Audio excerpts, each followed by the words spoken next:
અતિવૃષ્ટિમાં 21 જિલ્લાને પેકેજ જાહેરાત કરવામાં આવી। અતિવૃષ્ટિમાં સૌથી વધારે નુકસાન અમરેલી જિલ્લાને થયું છે। કૃષિ મંત્રીએ નવા વર્ષની અંદર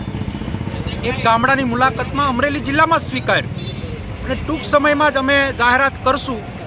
એવું પ્રલોભન પણ આપ્યું। નવા વર્ષની અંદર 30ના દિવસે જિલ્લા લેવલે આ અતિવૃષ્ટિ અને ઇકોઝોન બાબતે ધરણા થયા અને ત્યારે મેં જાહેરાત કરી હતી કે કોંગ્રેસ પરિવાર આ વખતે સ્નેહ મિલન નહીં કરે, પણ ખેડૂતો માટે, ગરીબો માટે, વંચિતો માટે ધરણા પ્રોગ્રામ કરીને આ કુંભકર્ણની સરકારને જગાડવાનો પ્રયત્ન થશે ને એના ભાગરૂપે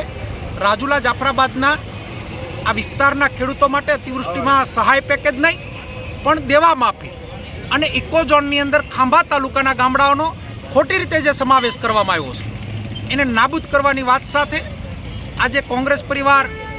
રાજુલા કોંગ્રેસ પરિવાર, જાફરાબાદ કોંગ્રેસ પરિવારના પ્રમુખો અને આગેવાનો સાથે મોટી સંખ્યામાં ખેડૂતો આજે ધરણા પર બેઠા છે અને મામલતદારને આવેદન આપવા જવાના છે।